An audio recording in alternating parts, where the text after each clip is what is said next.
Welcome to Lyme Time. I'm Allie from the Tick Chicks. We are all more than Lyme disease and chronic illness, and together we stand with you to overcome and rise. I'll bring you closer to the experts in cutting-edge treatments and even a few unexpected ways of healing. I'll ask the questions you want answers to regarding Lyme disease and successful ways of getting you closer to 100%. We are in this together and will not be defined by Lyme. Hi, everybody. Welcome to part 2 of 3 of the Restore 180 Herbal Protocol. And this episode is specifically for months 3 and 4 of the 6-month treatment with Dr. Bill Rawls. I'm very, very excited to have him as my guest. If you're looking to commit to an herbal protocol for Lyme and chronic illness, this episode is for you. Even if you're just curious about how herbs heal the body and how it all works together, and if you're curious about what types of herbs he uses and really an overview about the 6-month protocol, I welcome you to listen in and learn from one of the very, very best in the business. I'll also be starting this new protocol. In fact, I've already started. I'm now in phase 2, which is what this episode is all about, because I had gone through some stress with the Palisades fires, and it sort of seemed to trigger some allergic type MCAS reactions for me. So I know now I need to start boosting my immunity so it doesn't get the better part of me. So I'm in phase 2. And I'm honored to have Dr. Rawls here to walk us through part 2 of the 3-part series about the protocol. But first, let me tell you a little bit about Restore 180. Restore 180 is a collaboration between Dr. Rawls and Vital Plan, designed to turn your health around in about 180 days. This program was inspired by Dr. Rawls' work over the last decade with more than 12,000 people navigating chronic illness. It's a 6-month comprehensive system with 3 key restorative phases: calm, which is in part 1, detoxify, which we'll talk about today, and rebuild, which will be the next part in the series. Restore 180 is built around a proven science-backed system of herbal extracts and essential nutrients that restore balance and resilience. It allows your body to rebuild strength to target the microbes that are holding you hostage. Every phase of the program is designed to address the root cause of illness and promote healing at the cellular level. This is so much more than just a supplement protocol. It includes a 3-phase health program with education and resources from Dr. Rawls, as well as a community and network with peer-to-peer motivation and support. So now that we've finished the first 2 months of Restore 180, which was to calm our stress responses, now we can move into the second phase, which is months 3 and 4, and it's called Detox. So welcome back, Dr. Rawls.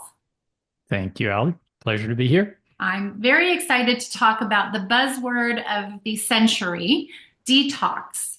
And Oh, yeah. and I think we could all use a little bit of this. And so the protocol sort of shifts from a stress response and fight or flight, calming that response, to now your body's a little stronger after going through that. And I'm certainly feeling it.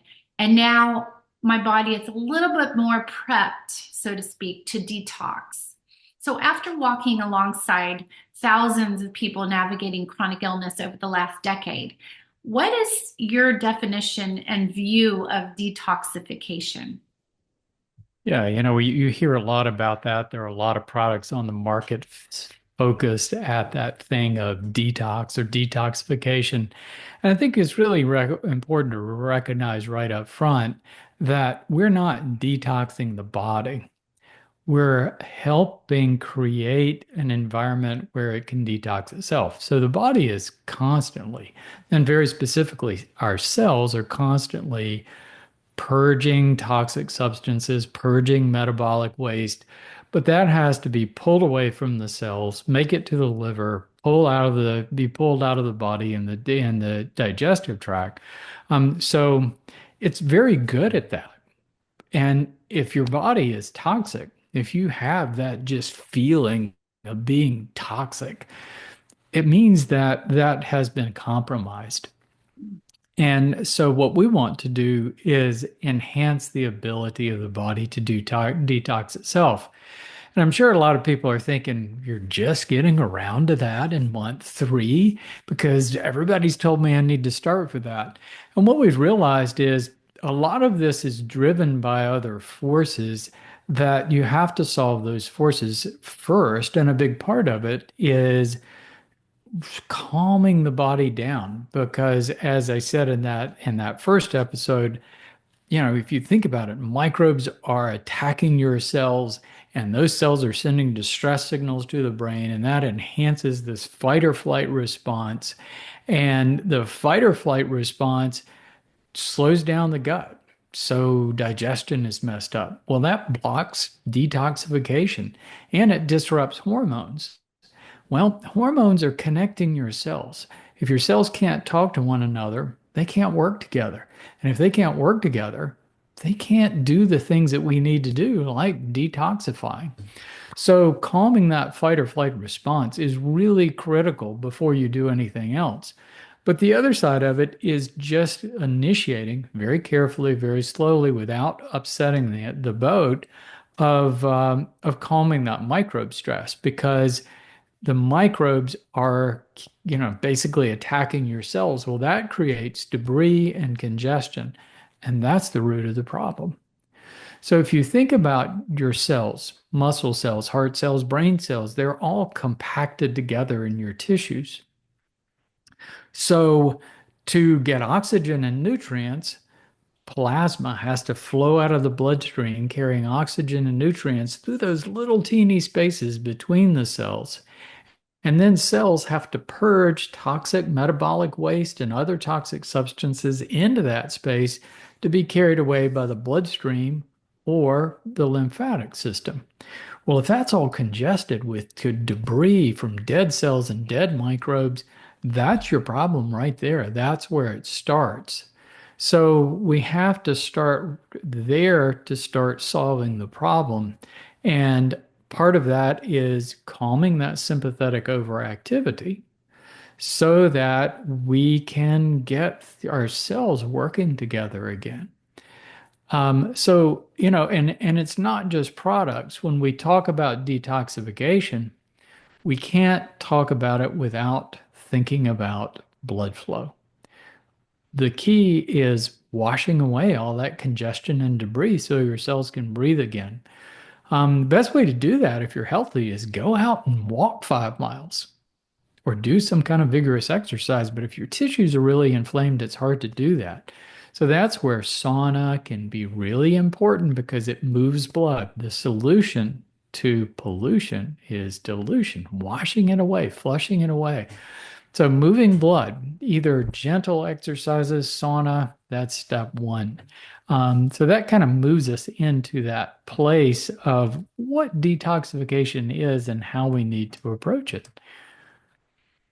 That sounds great. I mean, I think that everybody, now that their fight or flight has calmed down, their nervous system is knowing, okay, this is safe. I'm in a safe environment to be able to try some of these things to detoxify the body. And obviously, you have some herbs in the protocol that are going to address that.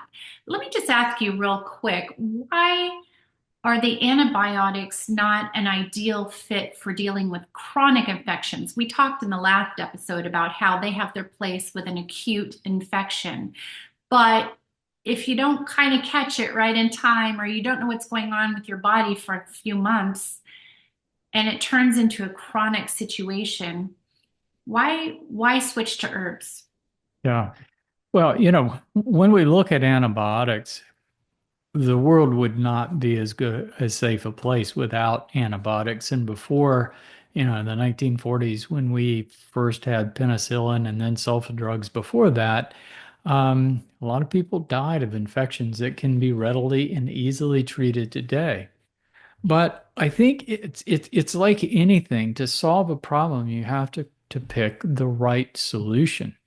And when you look at pneumococcal pneumonia, of an acute pneumococcal pneumonia, antibiotics are the right solution. And the reason is because you've got localized bacteria invading the body and the lungs, breaking down tissues, and they're growing very, very, very fast. So a pneumococcal bacteria turns over every 20 minutes. So it's turning over so fast that somebody can get really sick really fast. And antibiotics are specifically designed to kill that kind of bacteria, and they work very well. So let's look at these Lyme microbes. Even in an acute infection, even in an acute infection, Borrelia, Babesia, Bartonella, all of these microbes are very slow growing. That's one of their keys to their success is they don't grow fast. That makes them less of a target to the immune system, but also more resistant to antibiotics. So Borrelia turns over every 12 to 24 hours compared to 20 minutes for that pneumococcal bacteria. So, no antibiotics are going to be as effective, even in the acute stages when they are in the bloodstream and they're very exposed. You're going to knock them down. You're going to reduce the numbers. And I agree with the recommendations by the CDC of if you have an acute tick bite that you become symptomatic, take the antibiotics because you have an opportunity while they're exposed to knock down their numbers, and that's going to help your immune system. Don't think that that's going to eliminate the bacteria from your body, though. And we know at least 20% of people develop symptoms later that have had antibiotics. So that says right up front, they don't always work. Maybe they don't work most of the time. So when you look though at chronic, so I don't even call it infection anymore. An infection is when a bacteria or a virus or another microbe first enters the body. So if you're chronically ill, it means those bacteria or viruses or protozoa or yeast have been in your body a long time, and they've probably been dormant inside your cells. And stress factors have come together that have caused them to reactivate. So they're reactivating, but they're still growing very slowly. So a lot of them are still inside cells, still dormant. Well, you're not touching them with antibiotics. So you have to apply pressure for long term. And a lot of the Lyme doctors, that's why they have gravitated toward using 6 months of really intense intravenous antibiotics. But what have I found is a lot of people get sicker instead of better because antibiotics are toxic to cells. Antibiotics disrupt normal flora in the gut. All it takes is 10 days. And antibiotics generate antibiotic resistant pathogens. That's a huge problem, right? There are a lot of cases of chronic Lyme disease, lots and lots of cases, but they're not people dying of chronic Lyme disease all over. But there are of antibiotic resistant pathogens because of overuse of antibiotics over the past 40 years. We have an enormous worldwide problem that kills over 1 million people every single year, year after year. And this has been going on since the 90s. Millions of people have died of antibiotic resistant pathogens. So every time you use antibiotics for 3 months or 6 months, you're not only generating antibiotic resistant pathogens in your body, you're contributing to that problem. So I'm not a real fan. Our herbs are really a perfect fit because they're not toxic to cells. They don't kill our normal flora in our gut, and they don't create antibiotic resistant pathogens. In fact, a lot of people are thinking that herbs are our best hope for that problem. So herbs are a good solution because you can keep that pressure on for months. That's what it takes, or years. In my case, I took pretty intense doses for 5 years. My gut, it got better instead of worse.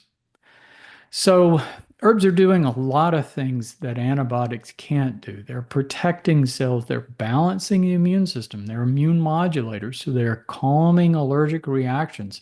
A lot of our herbs, like ashwagandha, not only have some antimicrobial and immune modulating properties, they're calming the stress hormones. So, the herbs are doing a lot of stuff, which really help us in a lot of different ways.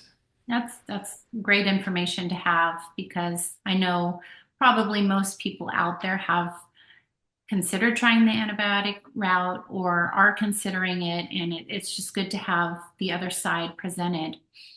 So, which we're talking a lot about detoxification in this months 3 and 4 of the 6 month protocol. And, you know, I've heard from a lot of people, detoxification with a Lyme patient is a little bit more challenging for some. Some people have a hard time breaking a sweat.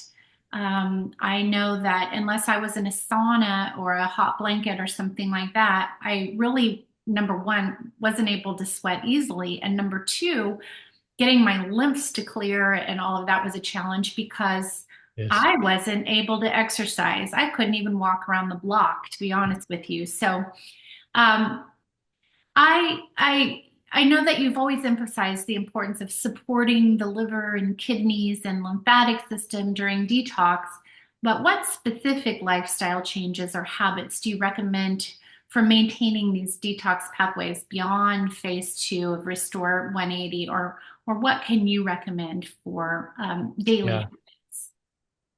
Yeah, that thing of not sweating.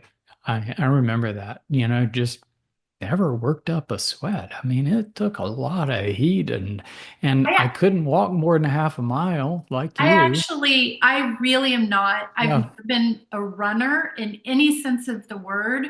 I exercised, pre-Lyme in many different ways, but I've never been a runner. And I cannot tell you how many dreams, vivid dreams I had of just being able to run fast for a Yeah. long time. And I'd wake up and I'd go, Yeah. oh, I can't do that. Interesting. That's interesting. The reason for that is because it all comes back to our cells. You hear me talk a lot about cells, and our cells are basically little microscopic machines, and they generate energy, and that generates heat. And our mitochondria are the source of energy, but they act like a battery. So if our cells are really chronically stressed, we run down that battery. The battery gets low, our mitochondrial energy supply is low, so our cells don't generate as much heat. So we're heat deprived. We don't, we get cold easy. I remember I was just always freezing in my office. I had a little heater in my office, and even in the summertime, just with the air conditioning running for everybody else, I'd have to go warm up my hands in front of the heater before I'd do an exam because my hands were so cold. And I was just cold all the time. And it's just our energy, our engine is burning low and we're not generating heat. And because we're not generating heat, we're not moving blood. We're not dilating our blood vessels and moving blood and sweating. And so that's a big deal. And that's why I think for folks that can exercise in any capacity, I think, that can be what you need. But for others, some kind of sauna, traditional sauna, infrared sauna. Infrared sauna is easy because they're portable. You can ship them different places. But having that just to gradually heat your body up so you can restore that energy, so you compensate for that energy loss, heat your body up, dilate your blood vessels and get things flowing. That's kind of step one in detoxification. I think always. I think it's just really, really important to recognize that it's not a product. It's not, or something that you take anyway. It's heating your body up. And if you don't have the luxury of doing a sauna, regular hot baths, anything that you can do to heat your body can do that. Epsom salt baths, you absorb a little magnesium. That's good for you. That helps you relax. So every opportunity just to heat your body up is really good. That is really an important step. And at the same time, we're doing that support. We're still on antimicrobials and biome boost to still start ratcheting down that microbe stress, start bringing that back into gear. Other supplements to support cellular health, and then mitochondrial support is kind of a double duty. A lot of these things that in the products do a lot of different things for us.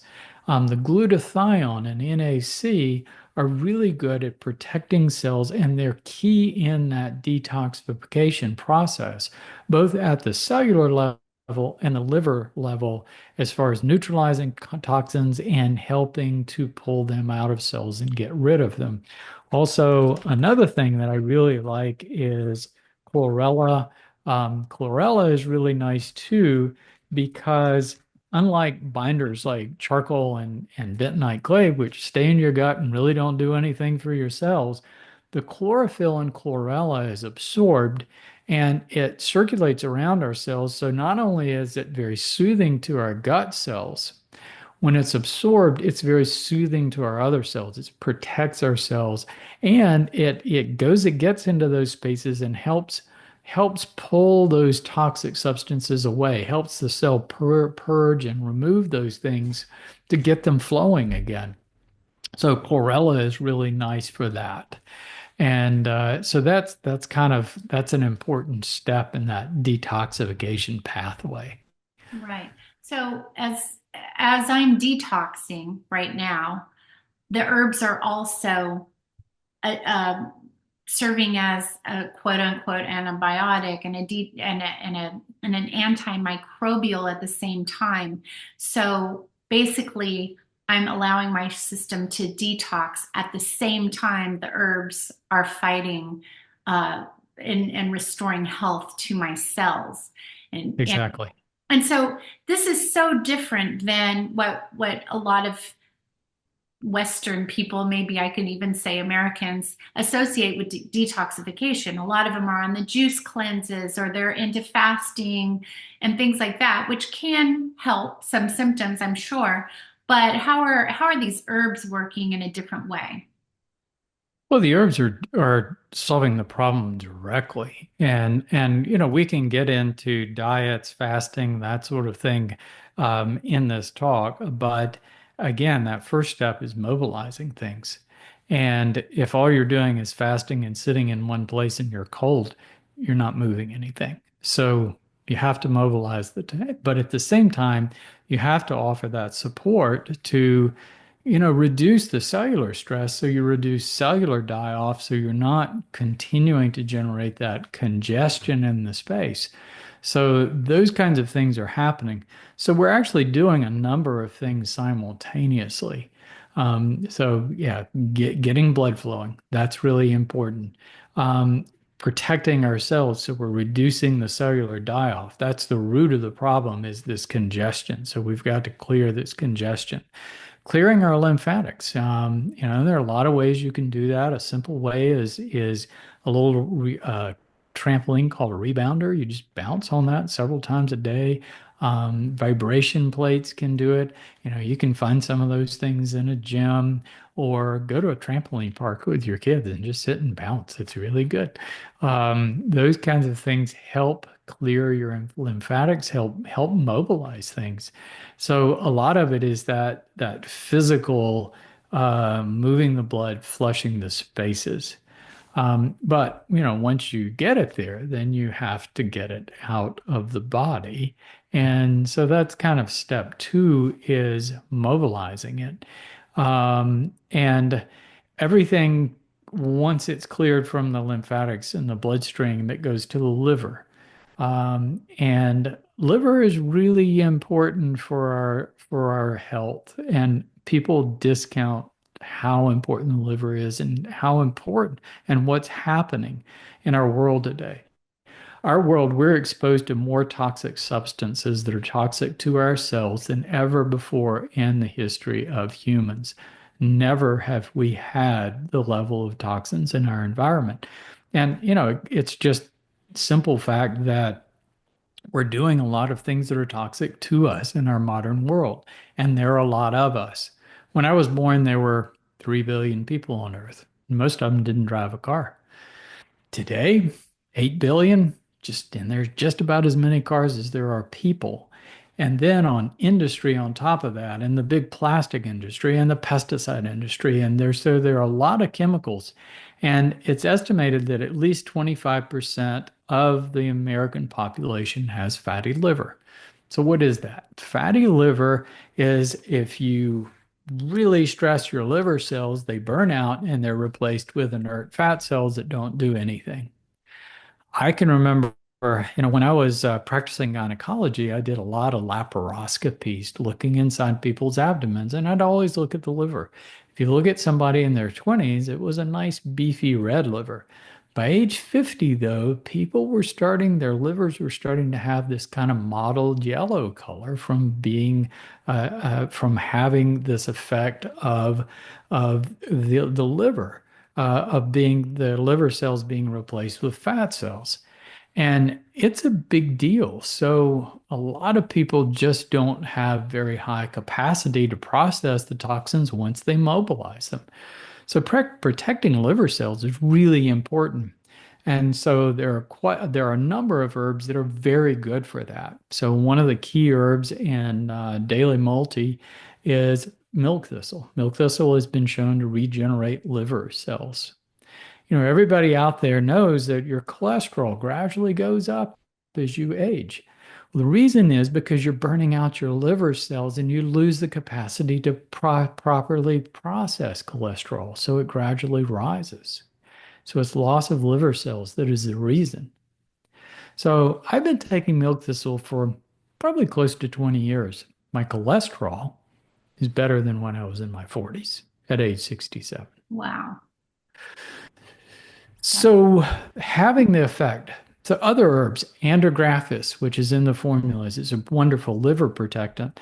But then also the product for gut that we've added into the protocol, Gut Balance, has dandelion in it, which is exceptionally good for protecting liver cells and promoting bile flow.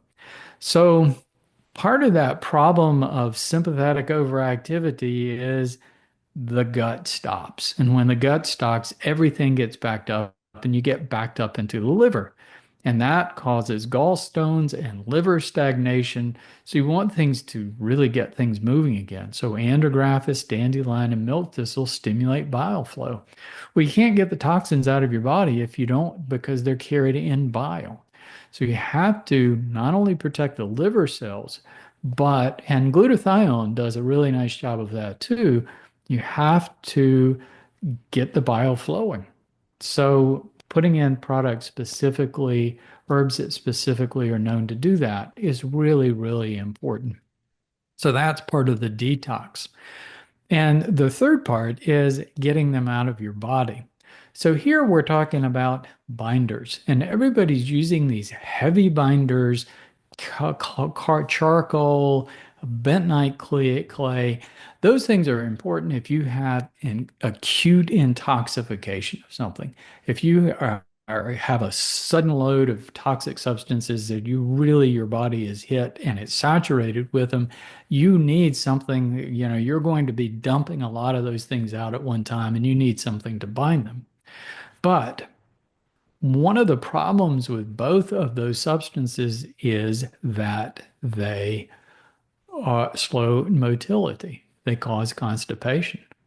So if you're constipated, you're not getting that stuff out of your body.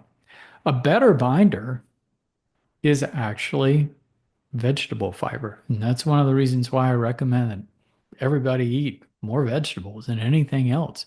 Because that vegetable fiber, you're gradually mobilizing these things, they're trickling out of your body. And the best thing you can do is bind them with vegetable fiber, which stimulates motility and gets them out of your body. So now we're moving into the digestive tract. So that's a big part of detoxification too.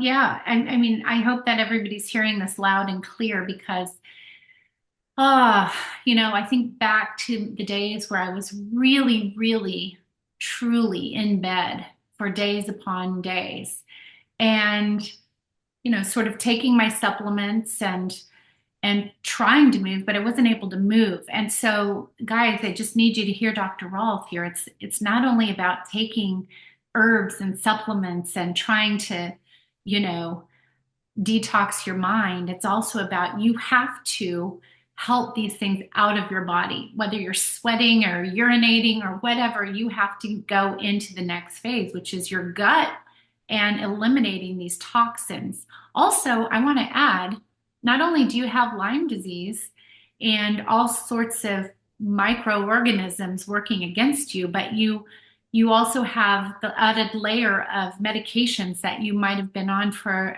quite a lengthy time. And so all this needs to purge itself from your body. And then I wanted to talk about, sometimes when people are going through detox, they'll have a possible Herxheimer reaction or they'll have a flare up. And this is, of course, the thing that all of us fear. And somebody could have one day of a flare up and think, this is not for me. I can't go through this again. I'm only going to go backwards. And that fight or flight response comes back up again.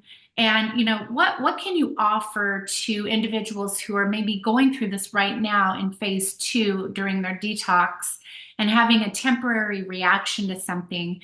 And what steps can they take to manage their discomfort? Yeah, it's that was a big step for me, Allie, is when I became proactive and accountable for my own health, and instead of shutting down and looking for help, I shifted to, okay, what's going on here? Let's troubleshoot. Let's go down this list. Let's solve this problem so we can move forward.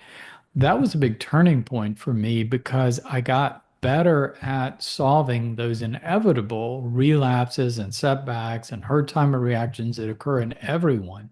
I got better at solving that problem, getting through that short episode, and then moving on. I mean, the times I fell flat on my face, it was lots of times.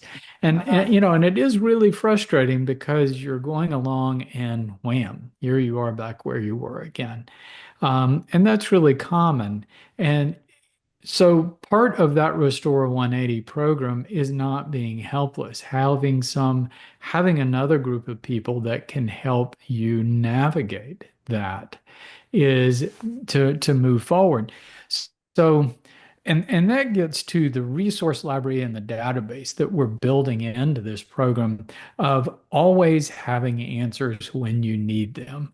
And so I've done a lot of writing because I've been through all these things. I've done a lot of writing about how do we troubleshoot? How do we navigate these things? So up front, we're talking about Herxheimer reactions. So I recently, I've had some writing before. I redid that whole thing just on Herxheimer reactions, a good protocol of here's how you navigate this thing. Here's how you get through it. And I think people are going to find that really helpful. And then, if that's not solving it completely, you have other people to talk to and you can pull from their experience. And that's really important. But as we're getting into phase 2, we may be moving past those Herxheimer reactions and moving into other kinds of setbacks. Chiefly here would be things associated with detoxification, because sometimes you feel bad when you start mobilizing this stuff. But the big one here is food sensitivities. And food sensitivities, oh man, that was a big one for me.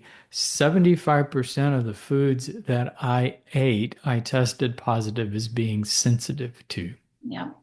75%. Same. And it was just crazy. So food sensitivities and food allergies are not the same. That's really important. I always point out I have a food allergy to shrimp, raw shrimp. And I found it out when I was a kid. I was fishing on a dock. I got raw shrimp all over my hands and I touched my face and I just blew up and it was terrible. So I will have that my whole life. I will always be sensitive to raw shrimp. Now, fortunately, once they're cooked, it denatures the protein and I can eat them all day. It's a convenient allergy. I don't have to peel them, but I can eat them once they're cooked. So it's but that's different than food sensitivity. Food sensitivities are associated with leaky gut. And here we're getting into the real crux of what is the gut problem that people face. It starts with that sympathetic overactivity. And when you're in fight or flight mode, like if you're running from a tiger, digesting food is not a priority. But if you're in fight or flight 24/7, that it becomes a real problem because it shuts your gut down. It slows motility. So the root of most digestive dysfunction that people have is slow motility. So if things are slow, everything gets backed up. As I mentioned, backed up into the liver.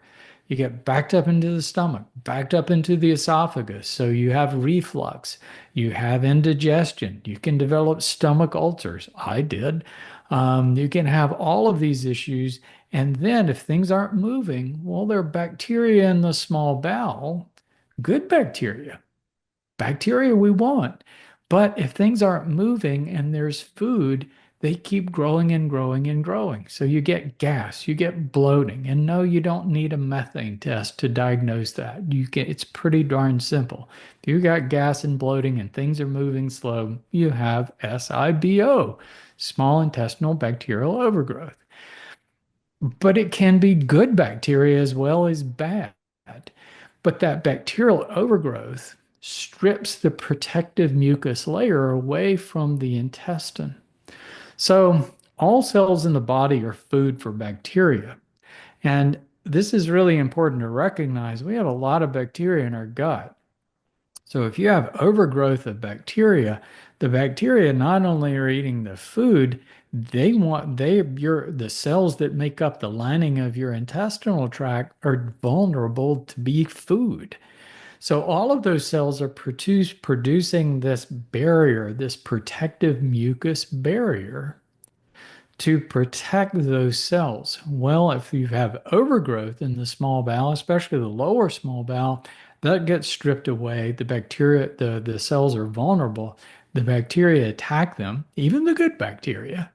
And so you develop leaks, proteins, bacteria flood into your bloodstream.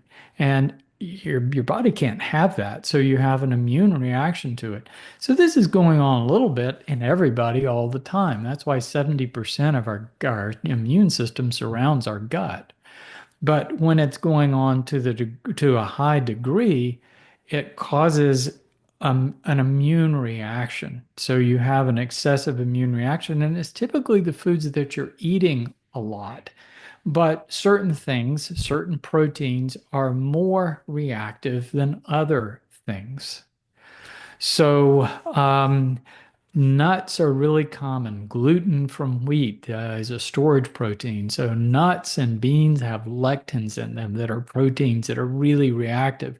So if a lot of this stuff is flowing across, you build up immune cells to take care of that problem, so you become hyperreactive. So not only are the flood of these abnormal proteins coming across causing reactions, your overreaction of your immune system is causing this immune response that makes you feel horrible. It accentuates all your Lyme symptoms. I knew I was having it because I came to realize when I was having a food sensitivity reaction, I would start getting pain in my legs and pain in my knees. It would wake me up at night and oppressive fatigue. And I could usually look around and say, okay, I got used to it. It's like, what have I eaten that is a problem? Testing can be valuable, but I warn people, it's a moving target. It's whatever you're eating. And I found that, if I recognize some food sensitivities and I switch to other things, then I would become sensitive to them. So it's not something I would recommend chasing with testing. You really have to do elimination diets to figure out. But again, there are a list of foods that tend to cause more reactions than others. Most people tolerate most meats. It's hard to be a vegetarian when you're struggling with chronic illness and you have a lot of gut dysfunction, because we tend to be less reactive to those proteins and more reactive to things like nuts and beans and gluten. Soy, that's a big one. So it's the beans and nuts and grains they have the highest probability to cause reactions of anything that you can do. Now, still, it's been a long time for me. That was 20 years ago when I was really in the thick of it. I still have some sensitivities to a lot of different kinds of nuts, which is sad because I love nuts, but I still have sensitivities to most tree nuts, coffee, chocolate. Now, I found that if I go for a while without eating any of those things, I can eat some of them. They don't bother me. I have a bad habit there of going, yeah, I'm good now. And I start eating more and more and more. And the next night thing I know, I'm starting to have leg pain. I'm starting to be fatigued again. And it's like, okay, I have to give up the nuts for a while. Um, but so you do have to look around. The diet that we designed to go with this program is designed to eliminate as much of the common sensitivities. High oxalate foods, that's another sensitivity.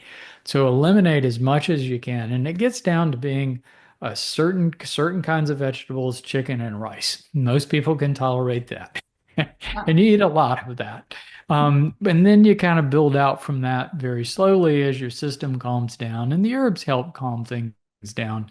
But so there is a gut protocol that I developed working with just hundreds and hundreds of really sick people, that is tried and true, that it takes about 2 months for the average person to get through, and that carries us through this phase.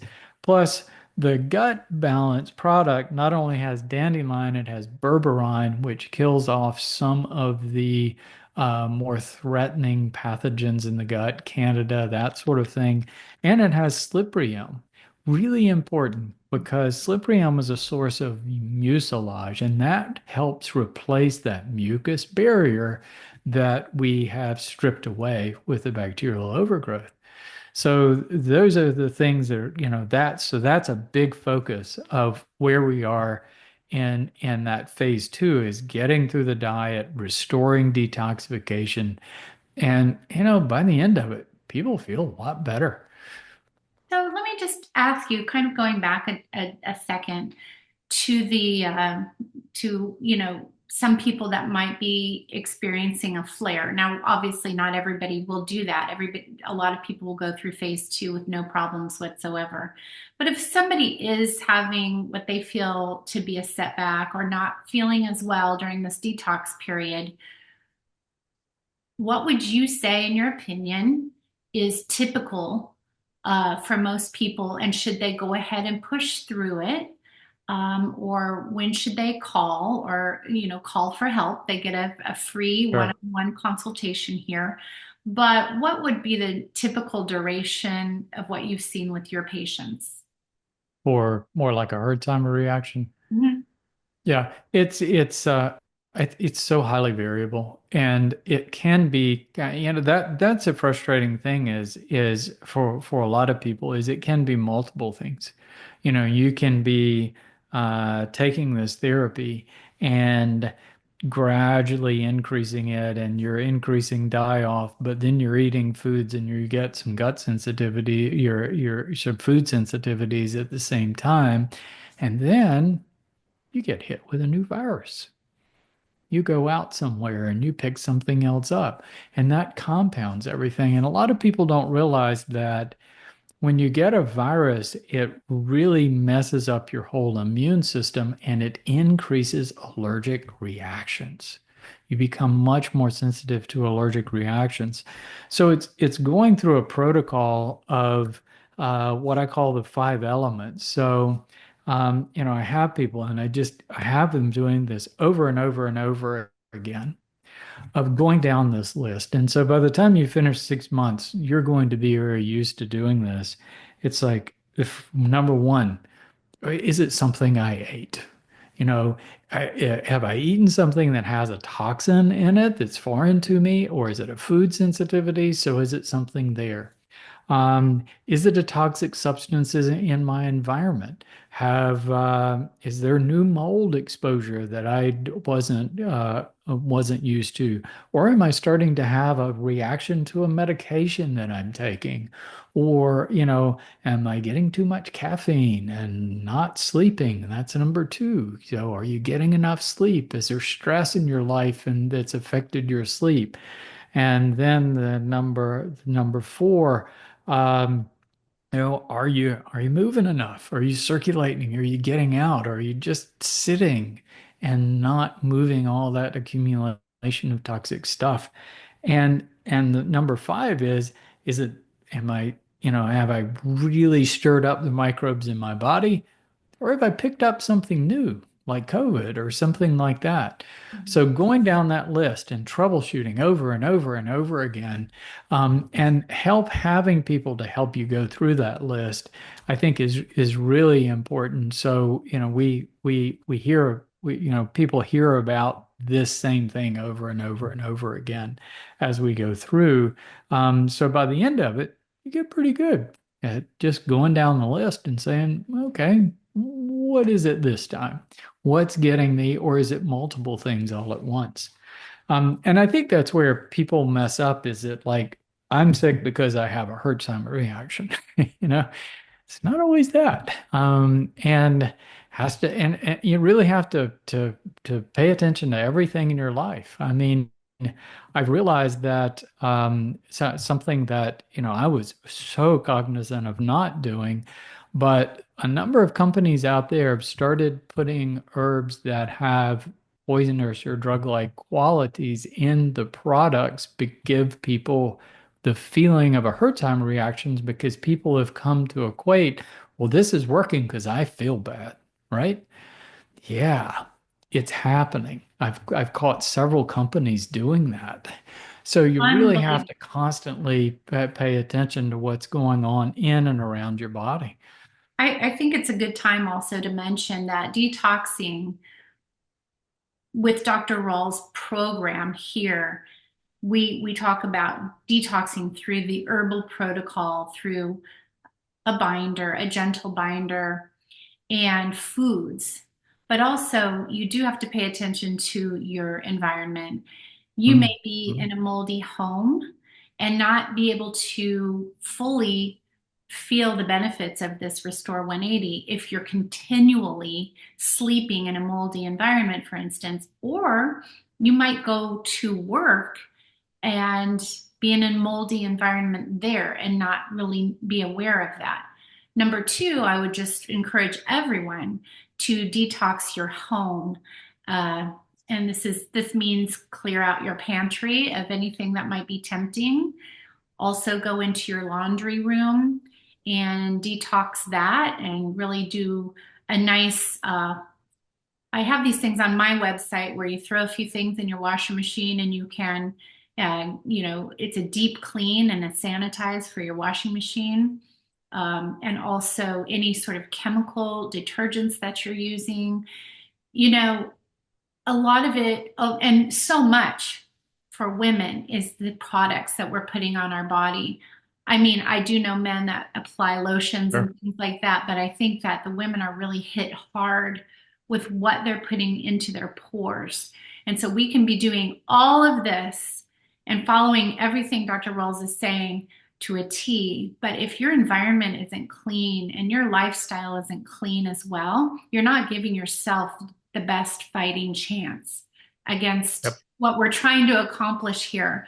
So don't take that lightly. Make sure you're using natural detergents wherever you possibly can. And quite frankly, I even stopped using deodorant for a while. I just stopped using anything that might have been going into my pores.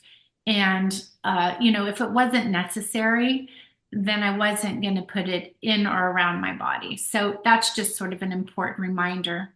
Dr. Rawls, I want to give you an opportunity to tell everybody where they can, if they haven't already purchased the Restore 180, where they can purchase it and find you. And I also want to give you an opportunity to address everybody in phase two and kind of your final thoughts to everybody going through this. All right. Yeah, sure. Well, just winding up right where you wound up, that you have to detox your environment as much as your body. And I think that's really important because if you've still got a lot of toxins coming in, yeah, you can work all day and it's not going to help you. Toxic substances can get in your body only three ways. You can breathe them in, you can consume them, or you can put them on your skin. So it's your air, water, food, and skin products. And your food, the more you're eating whole foods, the less you're getting toxic substances. But if you can take that extra step and go organic whenever you can, certain foods are more important than others. There's something called the Environmental Working Group, EWG.com or .org. They have really good guidelines on what things you should choose organic. Filtering your water, that's pretty easy, and it's really important to have a good clean water supply. Air, that's a tough one. And I know you've run into that with the fires out in California. Um, Good air filters, cleaning that environment, all the things that you talked about are just so remarkably important. And then what you put on your skin really matters, whether that's deodorant or using toothbrushes. It costs more money to get natural substitutes, but fortunately they are very available most anywhere now, and you should choose them. 90 plus percent of products in any average pharmacy are derived from petroleum. Most skincare products, 99% of drugs are actually made from petroleum. Nobody realizes that. So it's so much in our life, and these chemicals are toxic to our cells. So when you're using natural compounds, things that are derived from plant-based products, your body knows how to process those things. They're not going to do the same thing to your liver. And just cleaning the environment is so important too. But we end up in situations. I know you are in one now. When I was going through my whole recovery, I was stuck in a moldy office building. I recovered and got well in that office building despite the mold.